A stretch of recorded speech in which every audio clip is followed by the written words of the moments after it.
You gave me the keys, I gave you my life. You tear down the walls you built inside. You killed my lies. My mind getting broken. These chains control my sight. Until the battle out, till I lose my power, I'll be standing alive. Bienvenidos a otro lunes más de Vagabundeando, amigos. El programa que, como ustedes ya saben, los lleva a recorrer los lugares más interesantes que guarda el Distrito Federal.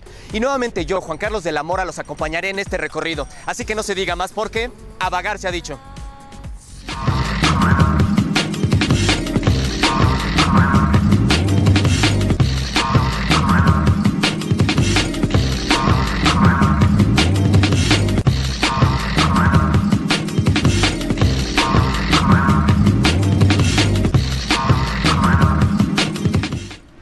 En esta ocasión, cibernautas, nos encontramos en una de las colonias más antiguas y con mayor tradición que guarda el Distrito Federal. Me estoy refiriendo a la colonia Santa María la Ribera. Santa María la Ribera es una de las colonias más tradicionales de la ciudad. Es una zona con auténtica atmósfera de barrio viejo, donde los comercios familiares se mezclan con antiguas casas y monumentos que siguen reflejando la dignidad que esta colonia tuvo en antaño, como el primer fraccionamiento moderno de la Ciudad de México. Pues, ¿qué les parece, cibernautas? Y mientras caminamos les voy platicando un poco de la historia que encierra este lugar. En esta zona existieron durante la época virreinal varias propiedades agrícolas y religiosas, de las cuales perduran hasta nuestros días dos importantes construcciones barrocas: el templo de San Cosme y Damián y la Casa de los Mascarones, residencia del siglo XVIII que perteneció a los condes del Valle de Orizaba. A mediados del siglo XIX, en respuesta del crecimiento demográfico de la ciudad y favorecidos por la desamortización de los bienes eclesiásticos y las leyes de reforma, los hermanos Flores establecieron la primera empresa inmobiliaria de nuestro país, la cual creó la colonia Santa María la Ribera en 1861, al fraccionar varias haciendas y ranchos del poniente de la ciudad. Pues ahora que ustedes ya saben cuándo se fundó esta colonia, ha llegado el momento de que les platique sobre los servicios que ofrece hoy en día la colonia Santa María la Ribera. Pero esto lo voy a hacer después de un pequeño corte comercial, así que no se levanten de sus lugares porque en un momento regresamos.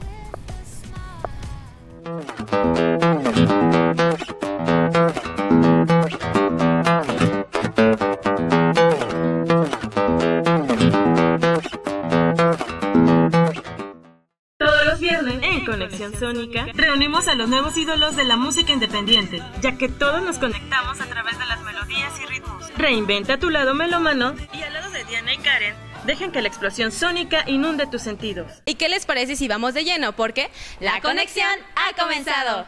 Inspira TV, el canal que te lleva a experimentar el alto voltaje de la música. La conexión ha terminado. Hola, ¿qué tal? Nosotros somos Jade y bueno, queremos felicitar a Inspira TV por este primer aniversario. Pues les deseamos de todo corazón que esto dé para más y más y más. Y muchísimas gracias por darnos este espacio a los nuevos talentos. Muchas felicidades.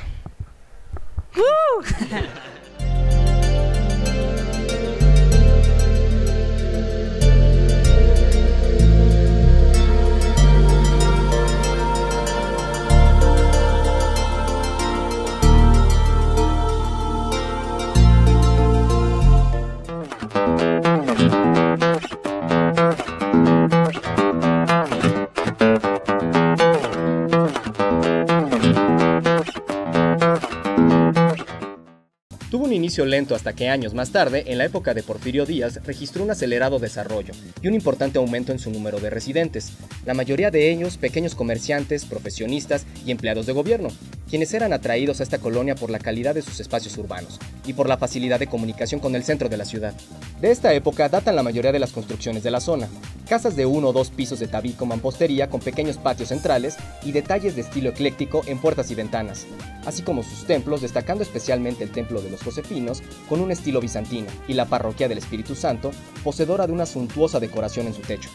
Asimismo, esta colonia representó los ideales de orden y modernidad de la época del Porfiriato, albergando destacados edificios y monumentos, como el Museo Universitario del Chopo, el Kiosco Morisco y el Museo de Geología de la UNAM.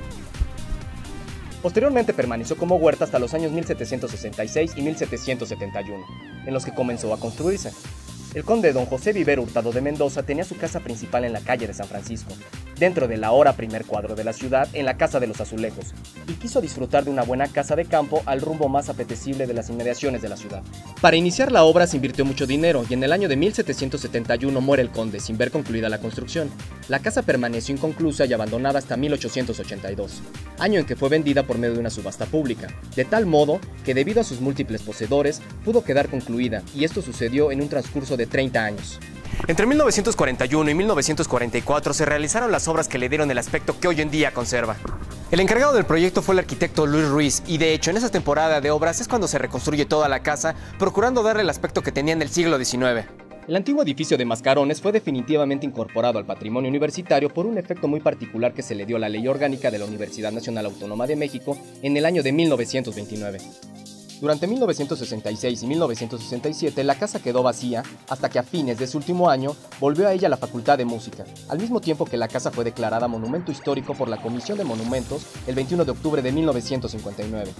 Además de que actualmente funciona como una extensión del Centro de Enseñanza de Lenguas Extranjeras CELE de la UNAM. Otro de los lugares más emblemáticos de esta bella colonia, y como ya se los comentaba al principio del bloque, es la parroquia de San Cosme y Damián, la cual está ubicada en la colonia San Rafael.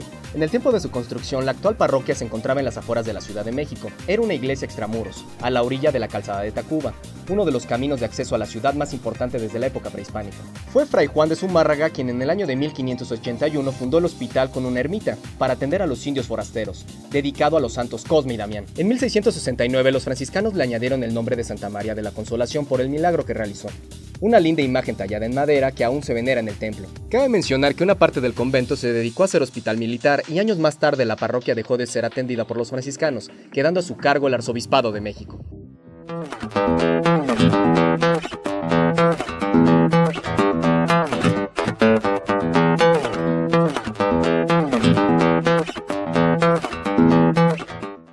En Inspira TV queremos conocer tu opinión.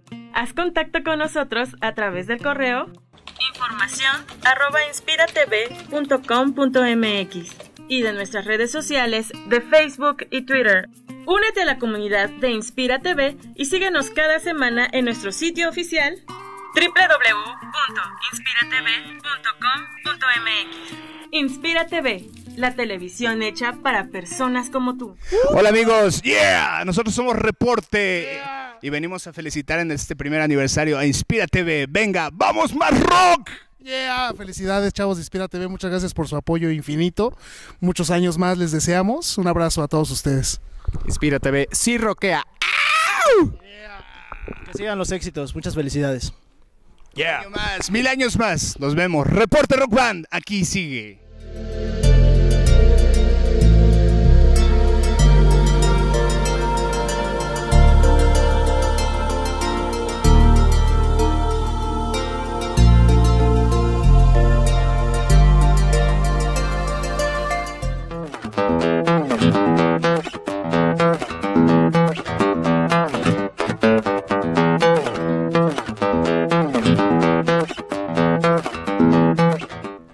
Uno de los monumentos que más interés despierta es el Kiosco Morisco de Santa María la Ribera.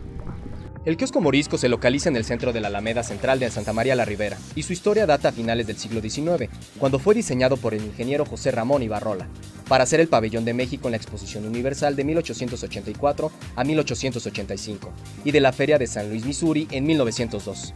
La estructura de este kiosco, conformada por varios arcos y columnas mudéjares, está realizada completamente en hierro, material de construcción en boga en aquella época, y que se piensa fue fundida en Pittsburgh, Pensilvania, en hornos propiedad del magnate norteamericano Andrew Carnegie, debido a la relación de amistad que tenía con el diseñador del kiosco. Tras haber cumplido su cometido, la estructura fue traída de nuevo a México a principios del siglo XX, siendo instalada en el costado sur de la Alameda Central, enfrente del exconvento de Corpus Christi.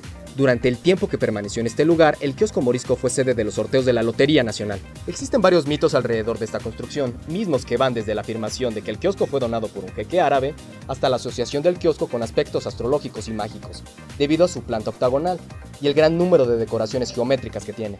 En el Kiosco Morisco se realizan diferentes actividades al aire libre, que van desde conciertos de orquesta hasta bailes de salón. Por lo tanto, cuando vengan a esta colonia, esta construcción no debe de faltar en su agenda.